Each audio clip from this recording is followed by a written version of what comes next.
भक्तांच्या घरी असतो असे भक्ताची घरी मग भक्ताच्या घरी राहून काय पंक्ती पठाण होतो काय ऐत खाऊ बनतो काय नाही काम न सांगता काय भक्ताच्या घरी असतो न सांगताना सगळे काम करतो इतराच्या घरी तो मानाने बोलावलं तरी जात नाही पण भक्ताच्या घरी मात्र न बोलावता जातो मानाचा कांटाळा तुका म्हणे त्यासी धावतो घराशी भाविकांच्या भाविक भक्तांच्या घराला न बोलवता धावून जातो इतर मानाने बोलवतात त्याच्या घरी जात नाही दुर्योधन मानाने बोलवत होता तुझ्या करता अत्याधुनिक सुखसोयींनी युक्त असा खास बंगला केलेला आहे चाल तिकडे भगवंताने सांगितलं मी नाही ना सर्व अत्याधुनिक सुखसोयी आहेत अत्याधुनिक हो उद्धव बरोबर होता भगवंताच्या उद्धवाला वाटलं अत्याधुनिक काय सुखसोयी पाहाव्यात म्हणून तो आत शिरला अत्याधुनिक सुखसोयी सर्व त्याला नवीन नवीनच सुखसोयी दिसून आल्या सर्व मार्गदर्शन करत होते असं कुठेच नाही सोयी अशा सोयी आहे उद्धव रमला उद्धवाला वाटलं देवाने होकार द्यावा आणि थांबावं इथे पण या बाबाला कुठे थांबवतोय याने लगेच हाकाचा सपाटा सुरू केला उद्धवा अरे चाल इथे काय थांबलास उद्धवजी चल विदुरा घर जावे उद्धवजी चल विदुरा घर जावे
तिकडे जायचं याच्यापेक्षा हो फार कुठं बिदुराचं चलो बिदुरा घर जावे अरे काय कामाचं आपल्या बडे बडे मंदिर कौन काम के भाव आदर नाही पावे उद्धवजी चलो विदुरा घर. भाविक भक्ताच्या घराला न बोलावता जात. विदुराच्या घरी याला काय मिळालं हो? कन्या. विदुरा घरच्या भक्षुणी कर्या कन्या पण परमानंदे झाला. परमानंदे. भाविक भक्तांच्या घरी तो रमान होतो. ते घर त्याला आवडतं ना, वेडा होतो.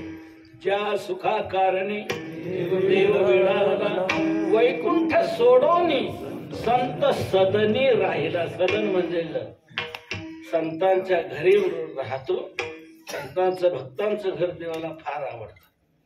नाव त्याला वैकुंठ आवडत नाही. नावडे वैकुंठ शेषाचे शयन वैष्णव सदन आवडले.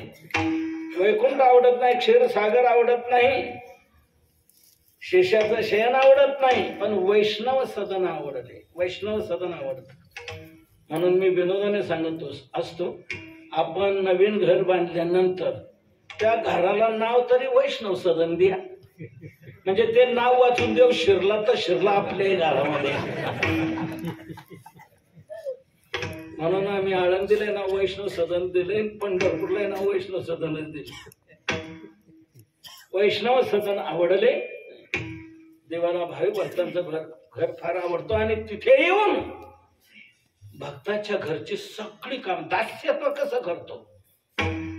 काम न सांगता करी. न सांगताना भक्ताच्या घरची सगळी कामं करतो. न सांगता. मला वाटतं दासाचे 3 प्रकार करता येते. एक वर्ग असा सांगूनही काम न करणारा, हा नीच वर्ग खालचा. सांगूनही काम न करणारा. दुसरा वर्ग सांगितलं तेवढंच करणारा, त्याला काय म्हणतो आपण? सांगकाण्या. आणि तिसरा न सांगताही करणारा आणि सर्व करणारा. भगवान न सांगताना सर्व काम करणारा होतो. भक्त समागमे सर्व भावे हरी सर्व काम करी न सांगता. न सांगताना भक्तांच्या घरची सर्व काम तो करतो. कोणत्याही भक्ताचं आणि कोणतंही काम करण्याची त्याला लाज वाटत नाही. साधा वया भक्ती काज नाही लाज धरली.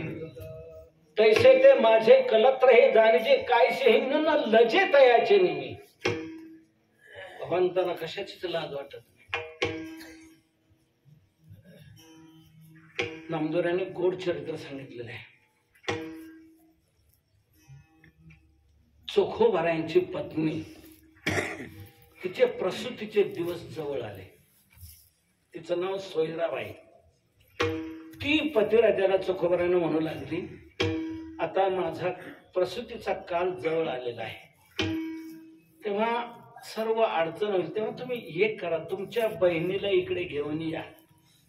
म्हणजे ती माझंही पाहिजे आणि तुमचं सर्वांचं कुटुंबियाचं जेवण खाण सर्व कमी. तिला घेऊन या. किती दुहेरी उपयोगाला. चोखोबाराने विचार केला, झाली बरं काहीची काम सांगायला सुरुवात. ही आता काय काय करायला लागेल आपल्याला सांगता येईल. ऐकोनिया चोखा करीत विचार, कोणी ऐसा घोर वागवावा. चोखोबारा विचार करू लागले आणि एक करू आपण, इथं थांबलं काही काम सांगत राहणार, इथं न थांबलेलं बर. म्हणून न पुसता गेला बहिणीच्या गावा, आनंदे केशवा आळंदी. दुपारची वेळ झाली तरी अजून हे काय जेवायला येत नाही. गाथा भजन तो सुटला असेल, अजून काय येत नाही. 2 प्रहर झाले न येती भोजना, कांता विचारणा करीत असे. 2 प्रहर झाले तरी अजून जेवायला काय येत नाही. सोयराबाई विचार करते, अजून काय येत नाही, अजून काय येत नाही. आपण काम सांगितल्यामुळे असं झालंय की काय कोणास ठाऊक का आपल्याला दुर्बुद्धी सुचली त्यांना हे सांगण्याची. देवा झाली चूक, आता मी पुन्हा अशी चूक करणार नाही. त्यांना इकडं आणा. अहो पांडुरंगा अनाथ्याशी आता, न सांगे मी वार्ता संसाराची. त्यांना आणा. मी संसाराची कोणती गोष्ट त्यांना सांगणार नाही. भगवंताची ती प्रार्थना करते, त्यांना आणा, मी काहीच सांगणार नाही. चाललेले दिवस, प्रसूतीची वेळ आली. आता काय परिस्थिती, होताची ते श्रमी प्रसूती वेळा आली. देवाने विचार केला की माझा चोखोबा निघून गेलेला आहे, एकटी माझी चोखोबाची पत्नी आहे. आता तिची काय अवस्था होणार, काय हाल होणार. प्रसूतीची वेळ जवळ आलेली आहे. जर अशा वेळेला काही विपरीत घडलं तर सर्व भक्तीला दूषण देतील, मला दूषण देतील, भक्तीला दूषण देतील, भक्ताला दूषण देतील. तेव्हा या सर्वांचं दूषण जर घालवायचं असेल तर आपण आता इथे गेलं पाहिजे. भगवंताने विचार केला, विठाई धावली तये वेळी, होताची ते श्रमी प्रसूती वेळा आली. विठाई धावली त्यावेळी, त्यावेळेला देवाने काय केलं माहिती, चोखोबाची बहीण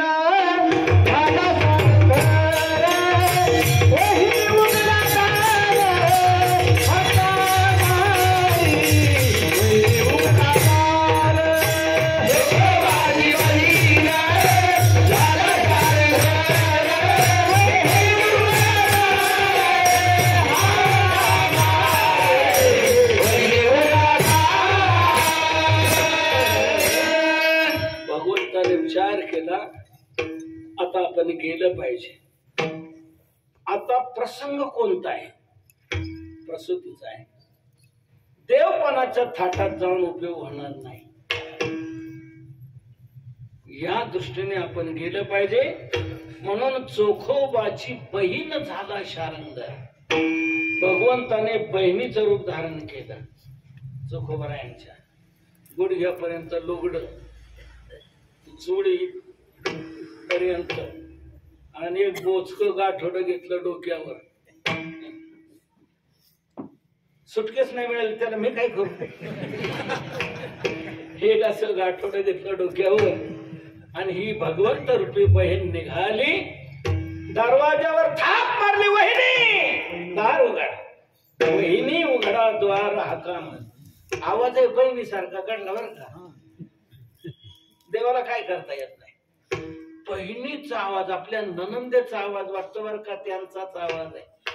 जेव्हा जीवाला सोयराबाईच्या आपल्या बहिणी आल्या, आपल्या ननंद आल्या, कुठल्या दरवाजा उघडला तर खरोखरच बहीण ननंद.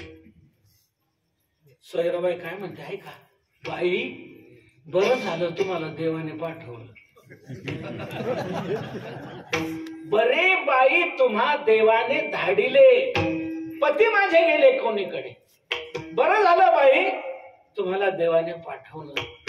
देवाने पाठवले का देवच आलाय, देवच आलाय. पण हे म्हणते, बरे बाई, तुम्हा देवाने धाडिले. भगवंत रूपी बहीण काय म्हणते, हा कशी काय मला देवाने बुद्धी दिली कोणाच ठाऊक, मी आले उभार तुला भेटायला.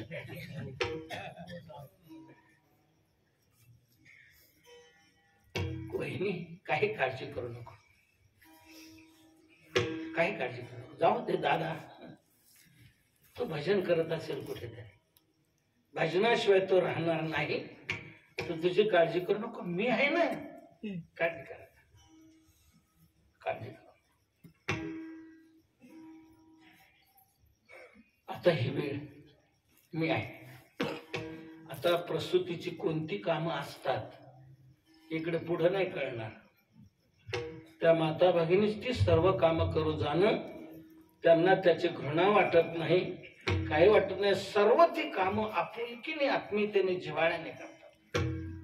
सर्व ते लहान बालाचं सर्व हगणं मुतणं सर्व काही सर्व करण्याची त्यांना लाज वाटत नाही. देवाने ती सगळी कामं केलेली आहेत. किती दिवस, एक महिनाभर.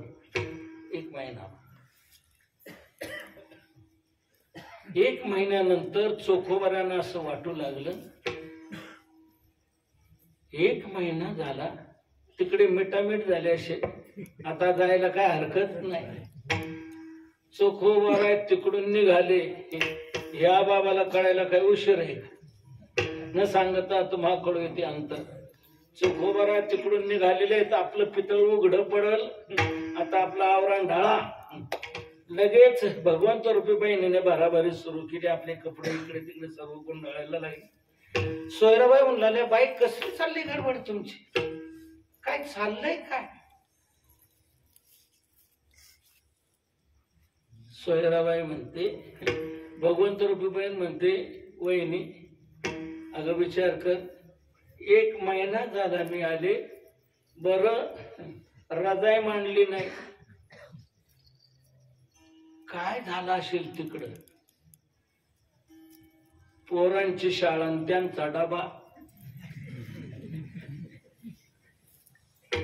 एक तर मी न विचारता आले आणि अजूनही जर थांबले तर माझे मालक मला रागवतील ना. जाते वहिनी आता आमच्या घराला, रागे भरतील मला धनी माझे धनी मला राग भरतील. आता याच कोण धनी हो? सर्व जगाचा धनी हाय. ऐसा तू समर्थ ब्रह्मांडाचा आणि तो म्हणतो माझे धनी मला रागवतील. कोण धनी? एक लक्षात घ्या, भक्तीची अशी महान शक्ती आहे, त्रैलोक्याच्या स्वामीला ती सेवक बनवते.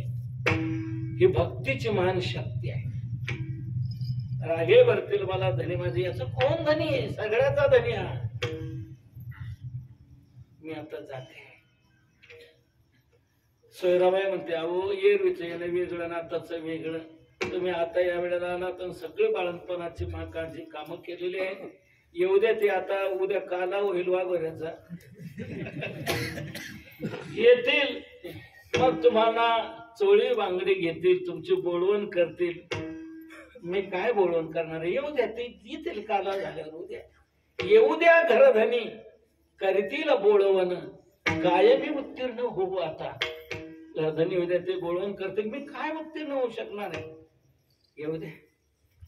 ती भगवंत रूपी म्हणते, बाई वहिनी, देवाने मला काही कमी केलं नाही. याला काय कमी? म्हणतो, देवाने मला काही कमी केलं नाही, उलट तुला 2-4 साड्या मी पाठवून देईल. माझी बोलवण करायची ना तुला, तर तू अशी कर, मान्य करी वहिनी तयाचे वचन, तेनेची कल्याण असे तुमचे. त्यांचं वचन मान्य करा, त्यांची सेवा करा.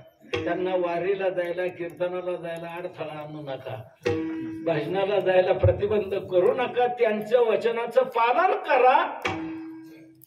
हीच माझी बोलवण करा. मान्य करी वहिनी तयाचे वचन, तेनेची कल्याण असे तुमचे. त्यात तुमचं कल्याण आणि त्यात माझं समाधान. म्हणून मी आता येते. बरं येतो नाही, येते बरं. जसं सोम तसे संपादन. तुळशीरामबुवा येते बरं, येते बरं, येते बरं. सगळ्यांना विचारलं. पुसोनी सकळासी गेला तो सावळा, आणि आला चोखा मेळा घराला. आला चोखा मेळा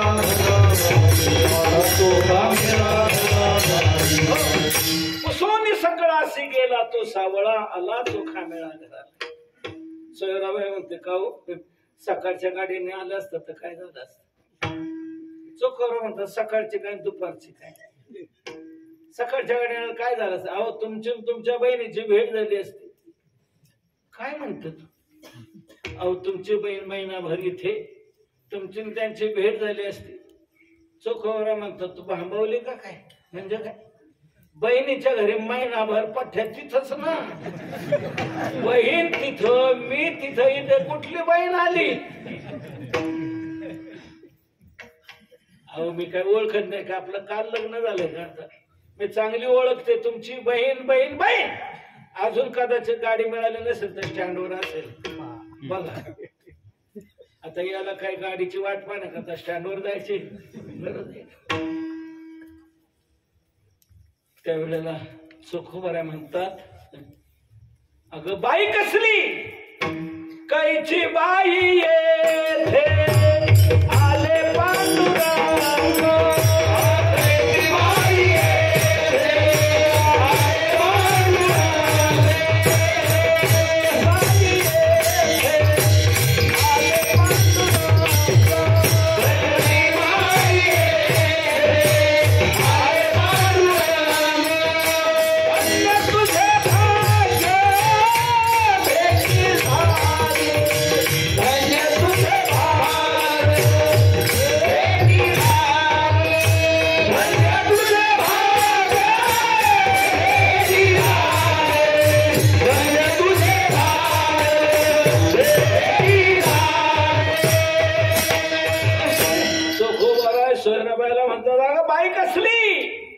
कैची बाई येथे आले पांडुरंग, पांडुरंग इथे आले, तुझं भाग्य धन्य आहे का तुला भेट झाली, महिनाभर तुला सहवास लावला.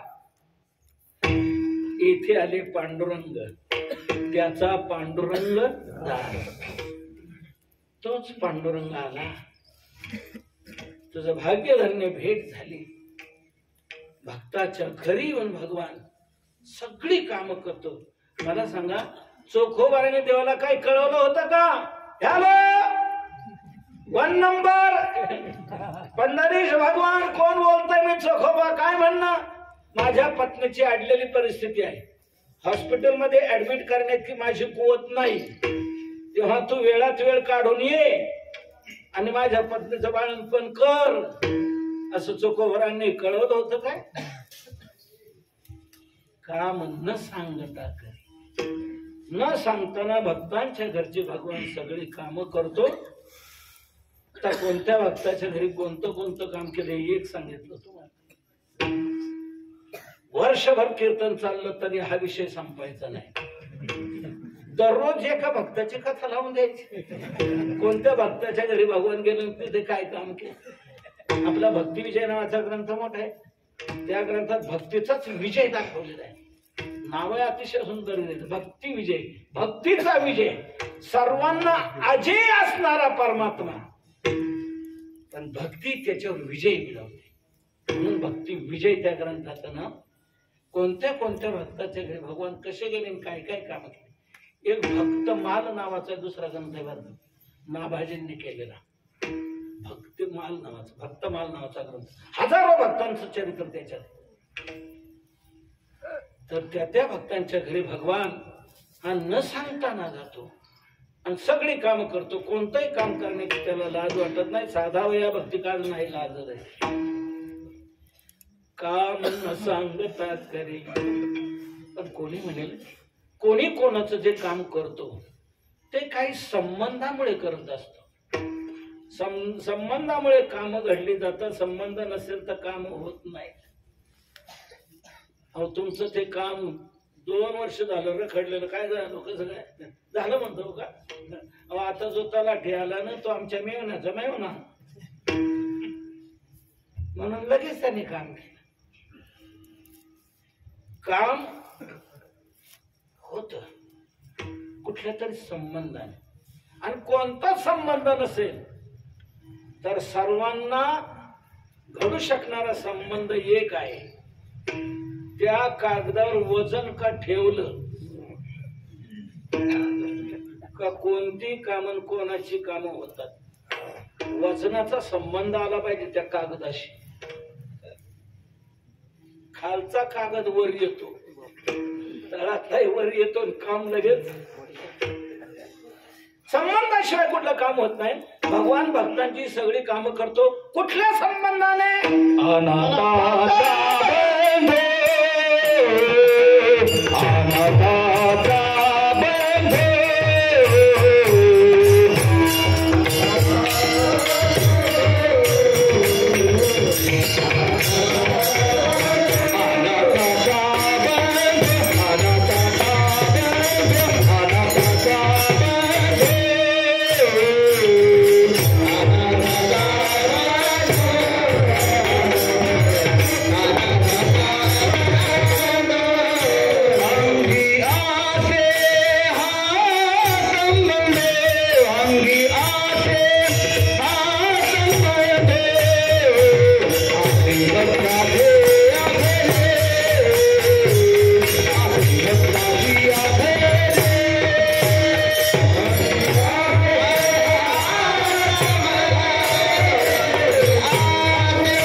अनाथाचा बंधू अंगी असे हा संबंध, अनाथाचा बंधू हा संबंध अंगी असे. भगवंताचा हा संबंध आहे, तो अनाथांचा बंधू आहे. बंधू त्याला म्हणतात, बंधनातून जो सोडवतो तो बंधू. बंधनात मुच्छते, फेडिता बंधनाचा ठाव, तू जगत बंधू ऐसा भाव. भगवान हा अनाथांचा बंधू आहे. अनाथ म्हणजे कोण? देवाशिवाय ज्याला दुसरा नाथ नाही असा जो आहे तो अनाथ. देव हाच ज्यांचा नाथ आहे. देवाशिवाय दुसरा नाथ कोणी नाही. अनाथ जीवांचा तुकाज कैवारी, ऐशी चराचरी गिरदावरी. नाथ अनाथाचा पती गोपिकांचा, अनाथाचा नाथ देव अनुभव सत्य. भगवान हा अनाथांचा बंधू आहे. हा संबंध त्यांनी आपल्या अंगी जडून घेतलेला आहे. म्हणून भगवान त्यांची सगळी कामं न सांगताना करतो. असे भक्तांची घरी काम न सांगता करी. कोणी म्हणे भक्तामध्ये अशी कुठली जादू आहे, कोणती शक्ती आहे भक्तामध्ये, किती शक्ती देवाला भक्ताला भक्ताच्या घरी राबवायला लावते. तर भक्ताच्या ठिकाणी कोणती विशेष शक्ती आहे, किती देवाला राबवणारी आहे, तुकोबार आहे. ती शक्ती अभंगाच्या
दास बनायला लावणारी अशी भक्तामध्ये कोणती शक्ती आहे?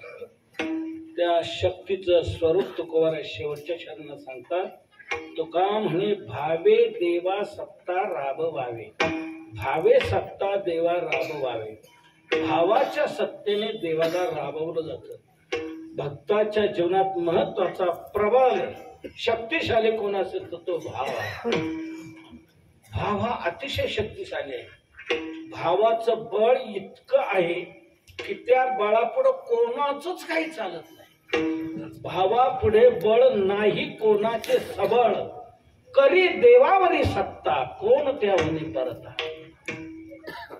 याच एका बळाने तो अकळला जातो. ज्ञानोबराय म्हणतात भाबळे आकळे रवीना आकळे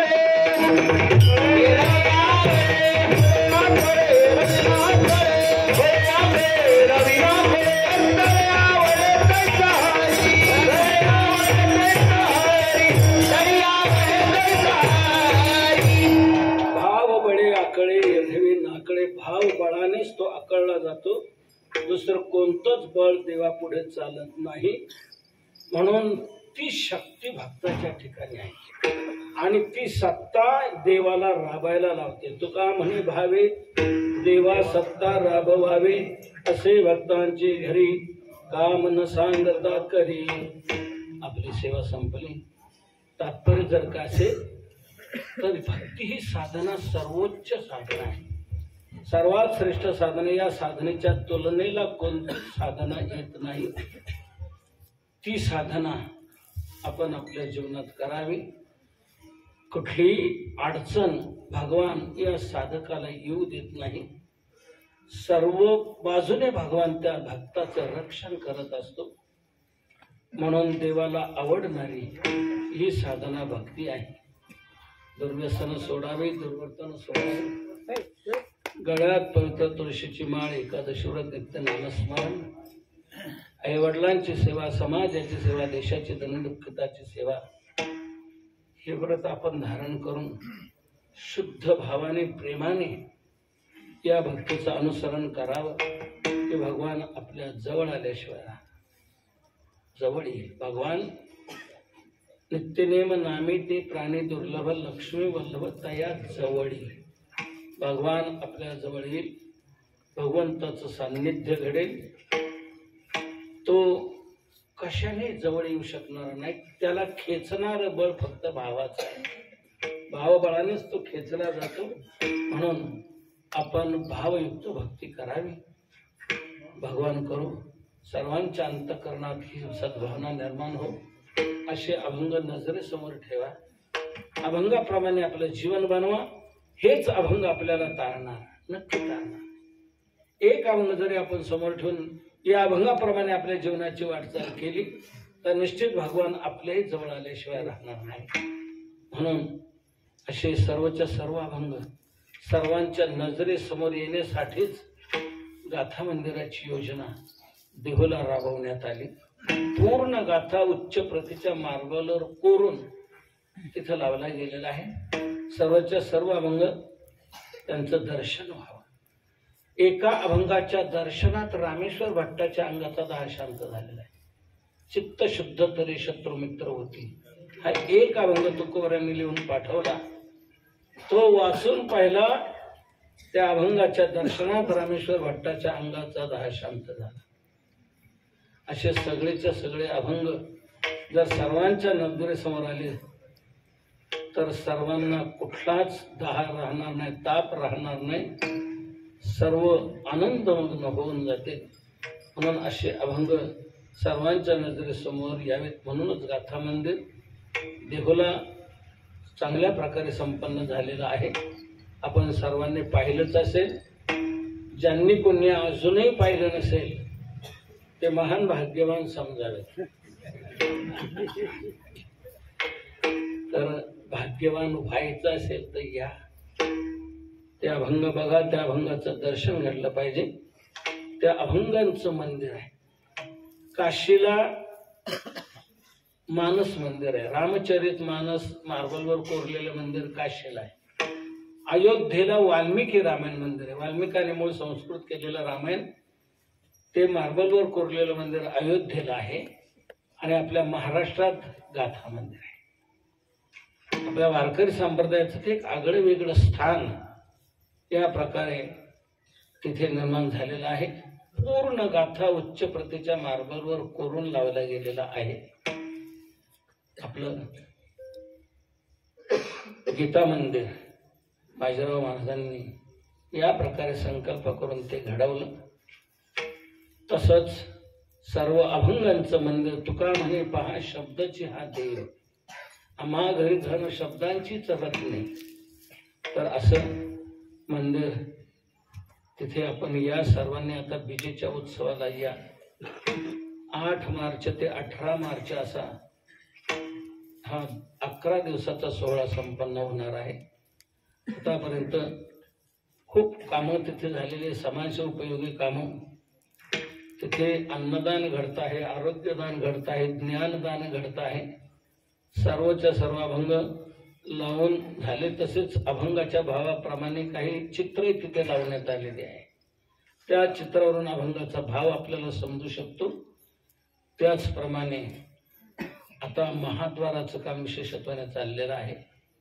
फक्त निवासचं आणखी विस्तारित त्याप्रमाणे होत आहे. जवळजवळ 40 कोटीची कामं झाली. अजून 10-15 कोटीची कामं आपल्याला तिथे विशेषत्वाने करायची आहे. बन्सी पहाड दगडात ते महाद्वार खूप भव्य दिव्य असं आपल्याला पाहायला मिळणार आहे. येत्या बीजेला या आमचा प्रयत्न आहे तोपर्यंत ते करण्याचा. तर या प्रकारे हा सोहळा तिथे घडवायचा आहे. म्हणून आपण बीजेच्या उत्सवाला जरूर या. जो देहूला येत नाही तो हाप वारकरी. पंढरपूरला जातो, आळंदीला जातो, पैठणला जातो, देहूला येत नसेल तर तो हाप वारकरी कसा? देहूला तुकोबऱ्यांना कळस म्हटले की नाही? तुका झाला से कळस. मंदिराला पूर्णता कशाने आहे? कळस आहे. कळस बसवल्याशिवाय मंदिराला पूर्णता नाही. तसं देहूला आल्याशिवाय वारीला पूर्णता नाही. म्हणून देहूच्या वारीला आपण जरूर या. एक आगळा वेगळा आनंद आपल्याला गाथा पारायणाचा तिथे खूप सुंदर ताला स्वरात भजनात गाथा पारायण होत असतं. आणि हे तुकोबरायांचं त्रिशतकोत्तर अमृत महोत्सवी सदैव वैकुंठ गमनाचं वर्ष आहे. तुकोबरायांच्या सदैव वैकुंठ गमनाला ह्या बीजेला 375 वर्ष पूर्ण होत आहे. म्हणून त्रिशतोत्तर हा अमृत महोत्सवी सोहळा, याच्यात तुकोबरायांचं चरित्र हे आपल्याला ऐकायला मिळणार आहे. परमपूज्य श्री हरिभक्तपरायण रामभाऊ महाराज राऊत यांच्या मुखातून आपल्याला 10 दिवस हे तुकोबरायांचं चरित्र तिथे ऐकायला मिळणार आहे. तेव्हा अनेक कामं, अनेक समाजोपयोगी तिथे गोष्टी राबवल्या जात आहेत. सर्व काही तिथे जे आहे ते माझ्या सांगण्याने तुमच्या ध्यानात राहील असं नाही. त्या सर्वांच्या ध्यानात येण्यासाठी आम्ही तुकोबराय दिनदर्शिका प्रकाशित केलेली आहे. गाथा मंदिराचं चित्र आणि त्याच्या पाठीमागे गाथा मंदिराची सर्वांगीण माहिती आणि पूर्ण वर्षभराचं पंचांग कॅलेंडर रूपाने आपण आर्ट पेपरवर प्रकाशित केलेलं आहे. वर्षभर त्याचा आपल्याला पंचांगाचा प्रमाणे उपयोग होणार आहे. सर्व प्रकारे आपल्या ते निदर्शनास सर्व काही आणून देणार आहे. म्हणून समोर गाडीमध्ये आहे, आपण सर्वांनी घ्या, जरूर घ्या. आणि घरातला प्रत्येकाच्या घरात लावलं गेलं ते येता जाता दर्शन घडेल, पंचांगाची सर्व माहिती मिळेल. आणि आपल्याला खिशात रोजनिशी ठेवा. तुकोबराय रोजनिशी 17 महिन्याचं पंचांग त्याच्यात आहे, आपल्याला ते उपयोगाला येईल. गाथा मंदिर हे एक संतांचं, आपल्या वारकरी संप्रदायाचं आगळं वेगळं स्थान आहे. भगवान करो सर्वांच्या अंतःकरणात ह्या सद्भावना निर्माण होऊन सर्वजण हे अभंग आपल्या हृदयात धारण करून आनंदाचे सम्राट होत हीच प्रार्थना करून सेवेला विराम देतो. ज्या जगद्गुरु तुकोबरायांनी आपल्याला प्रबोधन केलं त्यांचं आपण थोडा वेळ भजन करू आणि सेवेला विराम दे. तुकाराम तुकाराम तुकाराम तुकाराम